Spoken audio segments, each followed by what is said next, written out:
হারিয়ে ফেলি। যেটা আমাদের হাজব্যান্ড পাওয়ার কথা সেটা আমাদের না পাওয়া বয়ফ্রেন্ডরা পেয়ে যায়, যার জন্য ওই জীবনের ওই সময়টা আমরা থাকি ব্যর্থ।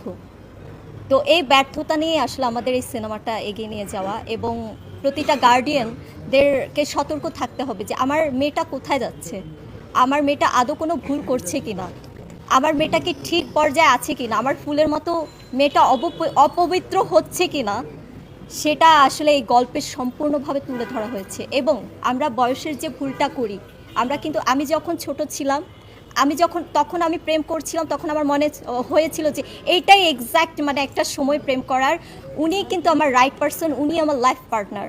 কিন্তু একটা সময় যখন রিলেশনটা ব্রেকআপ হয়ে যায়, আমরা কিন্তু তখন বুঝি যে না, এটা ভুল মানুষ ছিল।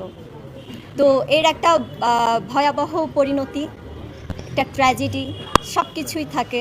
এবং আমাদের এই বয়সের মেয়েরা, ধরেন এখন তো যুগ চেঞ্জ হয়ে গেছে, আপনার কিছুদিন আগেও দেখেছিলাম যে 11 বছরের একটা মেয়ে আবেগে কিন্তু পালিয়ে যায় তার বয়ফ্রেন্ডের সাথে, আবার বাবা মা ধরে নিয়ে আসে। তো সেই ক্ষেত্রে আমি বলবো 10 থেকে শুরু করে 25 বছর পর্যন্ত আমাদের ইমোশনটাকে কন্ট্রোল করতে হবে। প্রতিটা মেয়েদেরকে বলছি বা ছেলেদেরকে বলছি, একটা মেয়ে যদি একটা ভুল করে তার সাথে জড়িত থাকে একটা ছেলে, এবং ছেলেদেরও কিন্তু সেখানে আমাদের সাপোর্ট মানে ওইভাবে কন্ট্রোল করতে হবে। মানে আমার দায়িত্ব শুধু আমার একার না, আমার দায়িত্ব আমার গার্ডিয়ান বাবা মা, আমার দায়িত্ব আমার স্কুলের টিচার, আমার দায়িত্ব আমার ফ্রেন্ডের, ক্লাসমেট, এবং আমার যে ভালোবাসার মানুষ থাকবে তারও। পুরুষদের দিকেও আমি এগিয়ে নিয়ে যাব যে তাদের একটা ভালোবাসার মানুষ ছাড়া, গার্লফ্রেন্ড বউ ছাড়া অন্য কোনো মেয়ে যদি কোনো বিপদে পড়ে, তাদের অসহায়ত্বের সুযোগ না নিয়ে তাদেরকে রক্ষা করা দায়িত্ব। তো আমার এই সিনেমা, অনেক কথাই বলে ফেললাম, এই সিনেমা অবভিয়াসলি হলে আসবেন, হলে দেখবেন। এই ভালোবাসা দিবসে আমার ভালোবাসা, আসলে আপনাদের ভালোবাসার মন জয় করার জন্য আমি ময়না হয়ে বড় পর্দায় আসব। এবং লাস্ট একটা কথা আমি বলে যাচ্ছি, ময়না সিনেমায় আমার অনেক কিছু সিন আমার করতে হয়েছিল, যেটা অনেকে ট্রেলারে দেখেছেন, দেখার পরে অনেকে বাজে মন্তব্য করেছেন, আবার অনেকে বলেছেন ক্যারেক্টার অনুযায়ী আমি ঠিক ছিলাম। আমরা অভিনেত্রী, আমরা অনেক রকম ক্যারেক্টার প্লে করব, আমাদের করতে বাধ্য। দেশের বাহিরে কিন্তু তারা ক্যারেক্টারের জন্য জীবনটাও দিতে রাজি। সেখান থেকে আমি যে ক্যারেক্টারটা প্লে করেছি, আমার যে বাস্তব রিয়েল লাইফ স্টোরিটা দেখানোর দরকার, আমি সেটাই করেছি।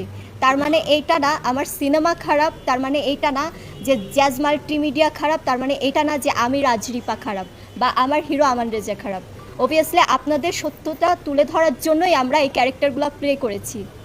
আমি কখনোই চাই না আমি ওকে জড়িয়ে ধরে বসে থাকি, এটা আমার কখনো, আমি কিন্তু চাই, মনে করেন আমিও চাই না, ও চায় না।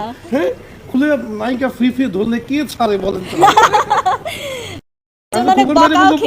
পরের ছবিতে এরকম আর একটা দুইটা সিন রাখুক না, গল্প অনুযায়ী হলে তো করব না, গল্পের বাইরেও আই ডোন্ট মাইন্ড। পরে খোকন ভাই কেটে দিল। আচ্ছা, হ্যাঁ, তাহলে ও কিন্তু আমার এই মাত্র বললাম একটা মেয়ের দায়িত্ব কিন্তু একটা ছেলে, সে কিন্তু এই দায়িত্বটা নিলেন না, সে সুবিধা নিলেন। ভাই যাই হোক, সবকিছু বুঝাতে পারলাম। তো খারাপ না ভেবে আপনারা সিনেমাটা দেখুন কেন আমরা এই খারাপ সিনগুলো রেখেছি, বুঝতে হবে, জানতে হবে। এবং ভালোবাসা দিবসে গার্লফ্রেন্ড বয়ফ্রেন্ড একটা